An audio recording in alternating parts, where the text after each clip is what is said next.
बिस्मिल्लाहिर्रहमानिर्रहीम। अस्सलामुअलैकुम students, welcome to my YouTube channel.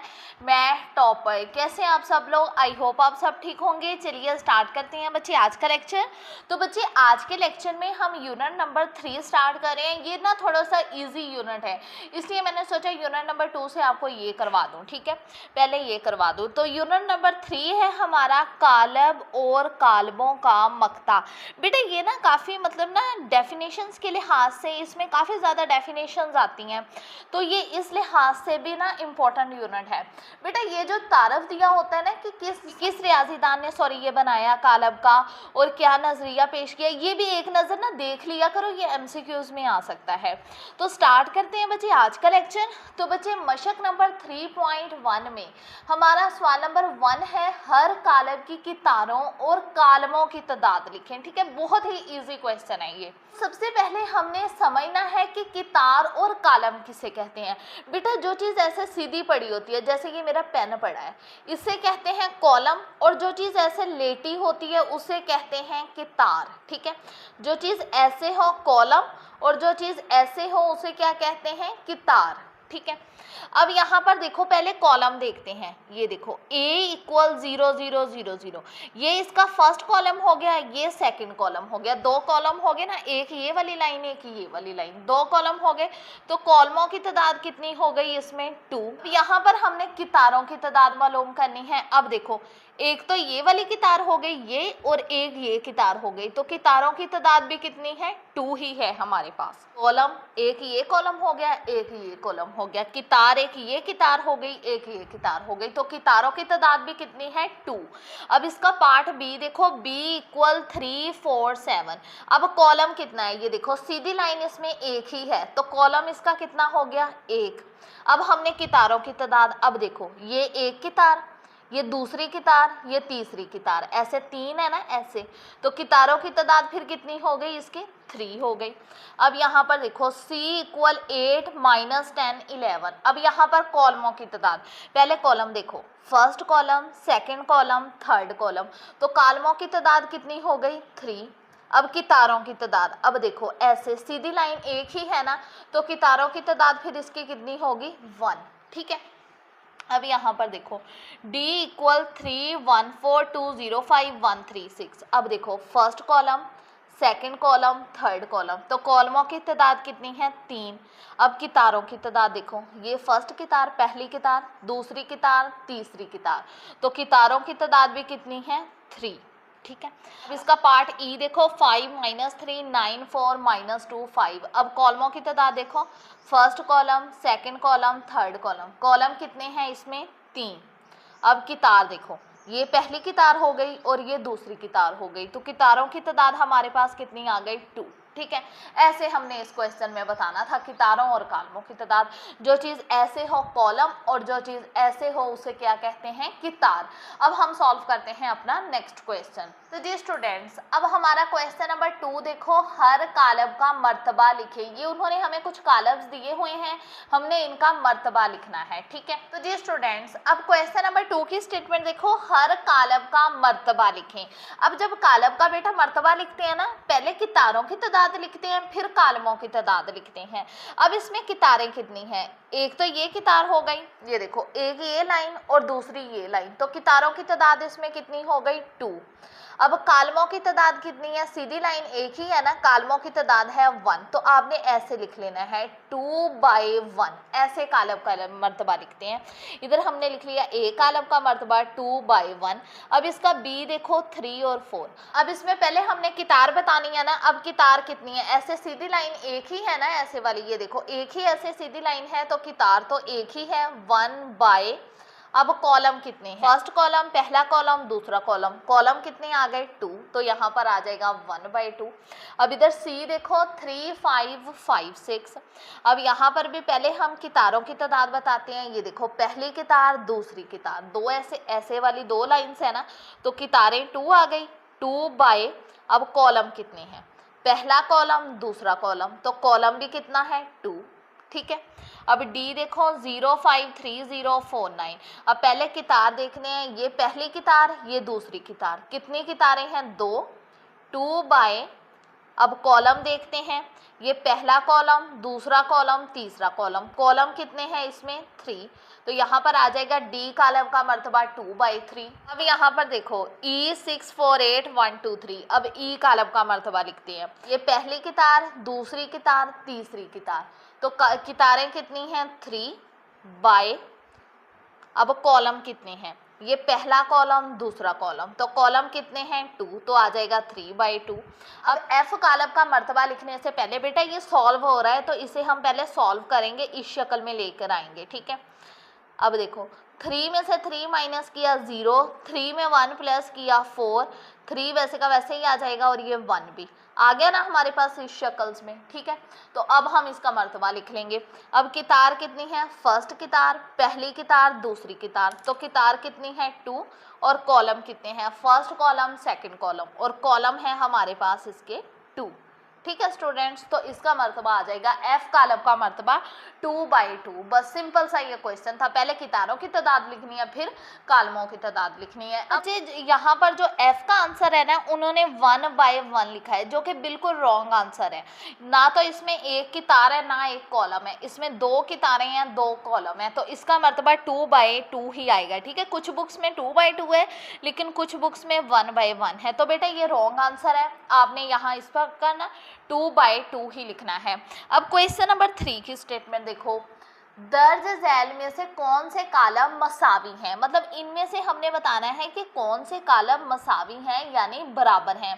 तो मसावी कॉलम बच्चे वो कॉलम होते हैं, ए और बी मसावी कॉलम कहलाते हैं अगर इनका मर्तबा और मुतल्लका अरकान एक जैसे हो, मतलब अगर इनका मर्तबा और मुतल्लका अरकान मतलब कॉलम के अंदर वाली रकम और इनका मर्तबा एक जैसा हो जाए तो फिर वो होते हैं मसावी कॉलम। अब ना बेटा क्वेश्चन नंबर 3 में ये सारे हमने एक साथ ऐसे ही हमें लिखने पड़ेंगे क्योंकि हमने डायरेक्ट ही इसका बताना है कि कौन से कॉलम मसावी हैं, ठीक है।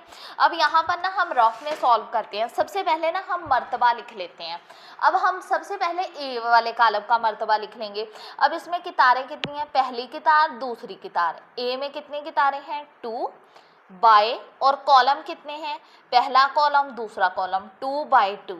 अब इसके बाद हम देखेंगे कि किस में ऐसा है कि 2 ही कितारें हैं और 2 ही कॉलम है। अब अगर आप एफ पर गौर करो, एफ ऐसे है ना, 3 - 3, 3 में से 3 माइनस किया 0, 3 में 1 प्लस किया 4, 3 1 वैसे का वैसे ही आ जाएगा। अब इसका मर्तबा लिखो, 2 कितारें, पहली कितार, दूसरी कितार 2 बाय, और कॉलम कितने हैं, पहला कॉलम, दूसरा कॉलम 2/2। देखो ए और एफ के अरकान भी एक जैसे हैं, ये देखो 0 4 3 1, 0 4 3 1, अरकान भी एक जैसे हैं और दोनों का मर्तबा भी सेम है। अरकान मतलब रकम भी एक जैसी है और दोनों का मर्तबा भी सेम है ना, तो यहाँ पर फिर हमने लिख देना है A = F, ठीक है, क्योंकि इनका मर्तबा भी एक जैसा है और इनके मुतल्लिका अरकान भी एक जैसे हैं, ठीक है।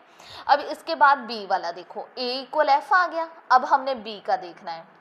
अब बी में कितनी कितारें हैं, पहली कितार, दूसरी कितार, ये देखो ऐसे पहली कितार, दूसरी कितार, बी में कितनी कितारें हो गई 2 बाय, अब कॉलम कितनी है, ये देखो 1 कॉलम, तो 2/1, ठीक है। अब हमने देखना है और किसका मतलब मर्तबा और अरकान एक जैसे हैं। अब डी वाला देखो, ये तो हल करने वाला है। पहले 5 + 4, 5 में 4 प्लस किया 9, -8 + 1 प्लस माइनस माइनस, 8 में से 1 माइनस किया 7, बड़ी वैल्यू 8, माइनस का साइन तो इसके साथ में माइनस लग जाएगा। अब इसका पहले मर्तबा लिख लेते हैं। कितारें कितनी है 2, एक ये वाली एक ये वाली, तो 2 बाय, अब कॉलम कितने हैं, ये देखो सीधी लाइन एक ही है तो 2/1। अब देखो बी और डी की, बी की रकम क्या है 9 - 7, डी की रकम क्या है 9 - 7, मुतल्लिका अरकान भी एक जैसे हो गए, अब मर्तबा भी एक जैसा है, तो फिर ये कौन से कालब हुए, मसावी कालब। तो यहाँ पर फिर आ जाएगा B = D, ठीक है। अब हम अपने सी पर चलते हैं।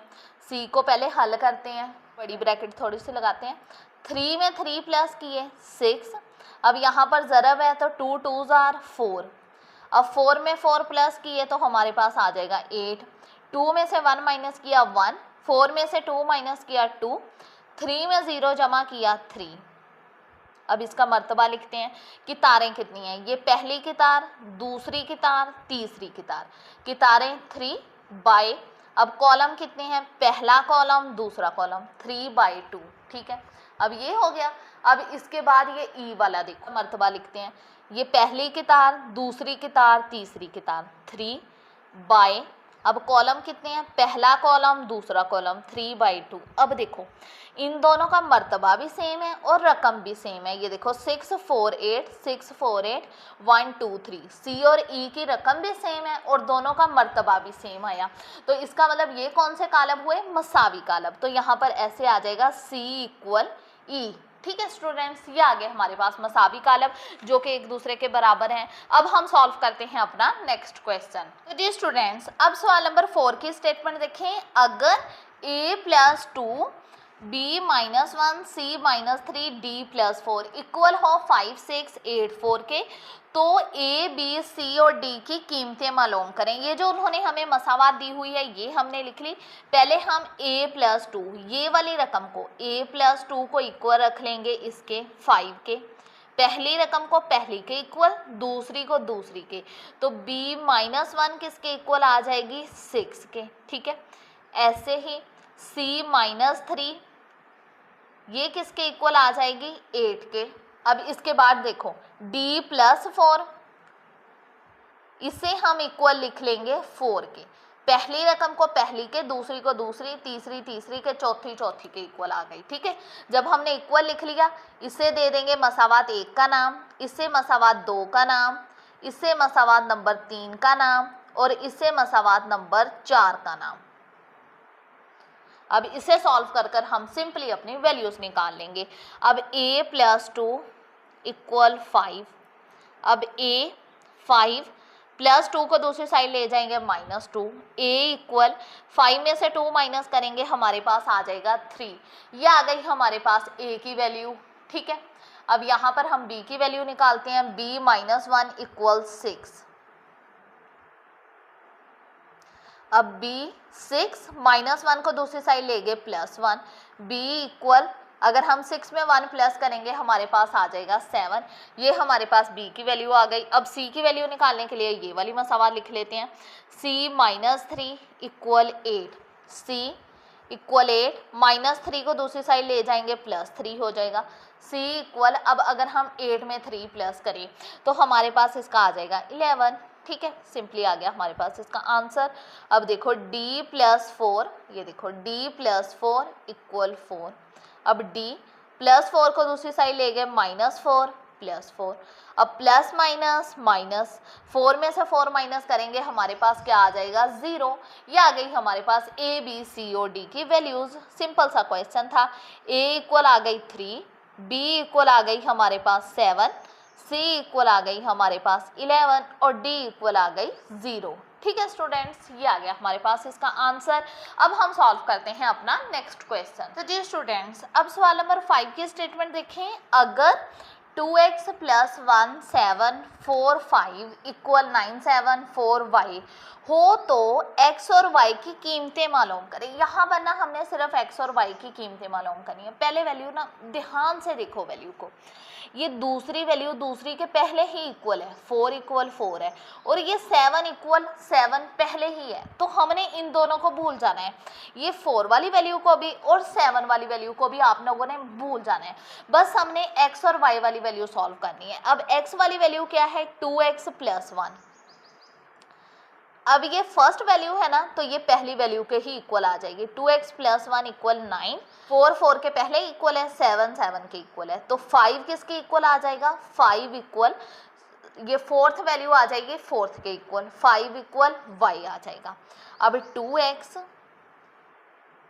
9 + 1 को दूसरी साइड ले गए -1, 2x = 9 में से 1 माइनस किया 8, x = 8, ये वाला 2 इधर ये ज़रब हो रहा है, जब हम इस साइड लेकर आएंगे इधर आके ये तकसीम हो जाएगा। x = अब 2 1 = 2, 2 4 = 8, तो x = आ गया 4। अब यहाँ पर y पहले ही 5 के इक्वल आया हुआ है, तो हम सिंपली ऐसे ही करेंगे, या लिखकर वैल्यू को सेट कर लेंगे, y = 5। ठीक है स्टूडेंट्स, ये आ गया हमारे पास इसका आंसर।